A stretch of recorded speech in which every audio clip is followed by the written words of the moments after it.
Good afternoon. My name is Meg Kilgannon. I'm Executive Director of Concerned Parents and Educators of Fairfax County. 2 years ago this Sunday, the school board in Fairfax County voted to allow boys who feel like girls to use showers, locker rooms, bathrooms, and hotel rooms previously reserved for girls only. And I was stunned. How could something so very extreme have happened? And how was it done in 2 weeks? I'm a mom with 4 children. 3 are still in Fairfax County Public Schools, and I know that it took 10 years, countless public meetings, surveys, and impact studies to change the school start times to allow high school kids to start school later than elementary school kids. How was this done in 2 weeks? The massive violation of public trust by our school board, with one notable exception, really cannot be overstated. This happened in Fairfax, and it can happen where you live. So someone needs to do something about this, and that someone is you. You're the person who has to make a stand. This issue scares away most politicians. People don't want to talk about gender identity. They don't want to think about it. They want it to go away, and they want someone else to do something about it. But there is no cavalry coming. You are the one who has to make a stand. And when you do, other people will join you, and together, you'll be a force to be reckoned with. Thank you to the Family Research Council for providing a place where we can meet and map out the stepping stones to change. Because someone should do something, and that someone is you. I'm going to explain what we've done in Fairfax County to take a stand against our out-of-touch and out-of-control school board. I'm going to lay out a 5-point plan for parents that could be used anywhere in the country. And I'm going to explain 3 non-negotiables for success. I'll talk about this as it relates to Fairfax, but you could take this anywhere. It's not rocket science. It's stuff that people talk about but never actually do. When you take this issue on, you will be in the line of fire, and if you avoid these 3 pitfalls, the non-negotiables, you won't be loading the gun for the other side to aim back at you. First pitfall, or first non-negotiable, divide and conquer. For all its recent success, the LGBT alliance is fragile. Trans activists need the gay rights movement to help legitimize them. Gender identity on its own is a bridge too far. Separate the T from the alphabet soup. America's not ready to give 15-year-old girls double mastectomies because they feel trapped in their bodies. No one can fault you for wanting to wait a hot minute before we put 8-year-olds on hormone blockers to block puberty from happening. When these pharmaceuticals have never been tested on children, they have unknown long-term side effects, and they're potentially sterilizing and possibly cancer-causing.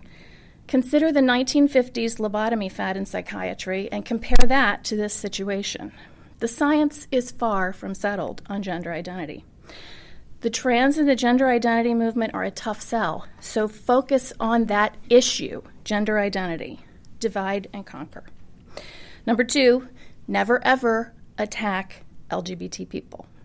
Don't attack trans people, and don't attack the parents of trans children.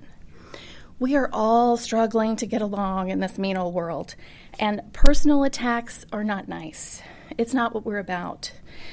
Every human person has dignity, and that dignity must be respected. Attacking elected officials, of course, they're fair game, right? But if you attack trans people, you become the proof that they need the protections they demand. So don't fall into that trap. Don't play the victim card, because in this culture war, they are the bullies, not the victims. So focus on gender identity, never ever attack LGBT people.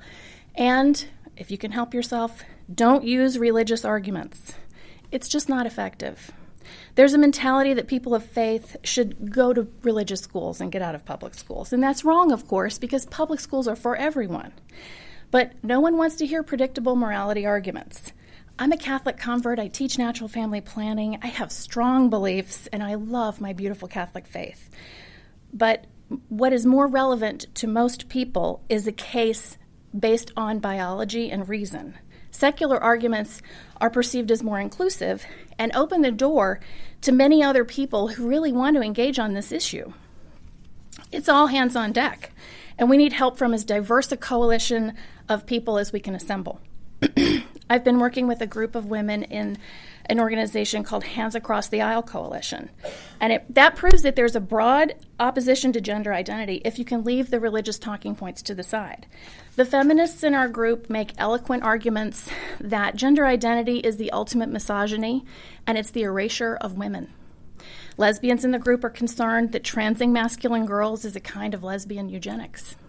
And guess what? All the women in this group agree that gender identity is bad, pornography is a scourge, prostitution should never be called sex work or legalized. Who knew we agreed on so much? Once we get gender identity taken care of, I hope we're going to get to work on those issues. But for now, please remember the 3 non-negotiables. Focus on gender identity. Never attack trans people or LGBT. And don't talk about religion. So what can you do? Here comes the 5-point plan, right? Educate, explain, engage, empower, and elect. We want to engage first. As a wife and a mother, I have so many things that I could be doing right now, and so do our volunteers. Families, jobs, baseball games, piano lessons, SAT prep courses. But to protect children from these kinds of intrusions and injustices, people must engage. Go to school board meetings. Go to school board committee meetings. Talk to other parents. Talk to teachers and administrators. Start a Facebook page or a website. Follow people on Twitter. Talk to your state house representatives and congressmen. Explain to these people that it's just not reasonable to let men into intimate spaces reserved for women. You have to be the adult in the room. Number 2, educate. Educate yourself by learning about this issue and all the people who lose basic human rights when gender identity rights are artificially imposed. Educate others by explaining that 0.005% of the Fairfax County student body can be accommodated in many different ways. That doesn't have to include access to sex-segregated spaces. There are trans activists in many states operating equality groups. We have Equality Virginia in Virginia. You need to find out if there's one in your state, and whatever they've done, you need to try and undo it. I'll bet you $1 there's an equality group in your state right now that's hosting a weekend workshop on gender identity and ministering to the trans community in a church near you sometime soon. Number 3, explain. Explain that gender identity rights only come at the direct expense of others. Women, sexual abuse survivors, female athletes forced to compete against men and boys, ethnic minorities who culturally value modesty, economically challenged children who face many barriers to educational success and don't need one more, children with anxiety disorders, and on and on and on. Ask people questions to get them thinking. Is demanding access to private spaces necessary if other accommodations are being made? Find out what parents think about a female student on an overnight trip who objects to sharing a bed with a biological boy who identifies with a girl. Should that girl be able to complain? Because in Fairfax County, she can be punished and even expelled based on her discrimination against that person on the basis of gender identity. Instead of being respected, this young woman will be re-educated and possibly expelled. These policies are unreasonable and they're extreme. They're totalitarian. Reasonable people can come to agree on measures that accommodate everyone. Empower. Using your newfound knowledge and network of parents and activists, reach out to parents who are not aware of the issue. Our group, concernedparentsandeducators.org, put together a parent information packet that had background on the issue, forms for opting out, resources for being more involved, and we have only volunteers for staff. We have no money for printing. We made the packet available on our webpage. We promoted it on social media, earned media. We had a few flyers at back-to-school nights and at PTA meetings. The group Keep Virginia Safe was also born from this debacle. Keep Virginia Safe petitioned the Loudoun County School Board when they were considering a similar gender identity measure this past winter. Some of us spoke at their school board meeting. Prince William County has a vote looming in June of this year, and we're ready to help our neighbors in any way possible. Number 5 is elect. When is the next election for your school board? Who are candidates that share your views? You need to elect candidates that share your views, and you need to hold them accountable once they're in office. Donate to a school board candidate, host a fundraiser in your home. Even a simple meet and greet for a candidate, I'm sure, would be welcome. Get involved in the planning and execution of a successful race. Think of friends and neighbors who'd be great candidates in 2019 in Fairfax County. We need people who are not part of the educational industrial complex to become involved. We don't need any more teachers on the school board, but we could use a few more parents. We need accountants to follow the money. We need business leaders who know the value of education for the entire community. We need lawyers to revise regulations, ex-military officers who have the skills to manage an organization in crisis.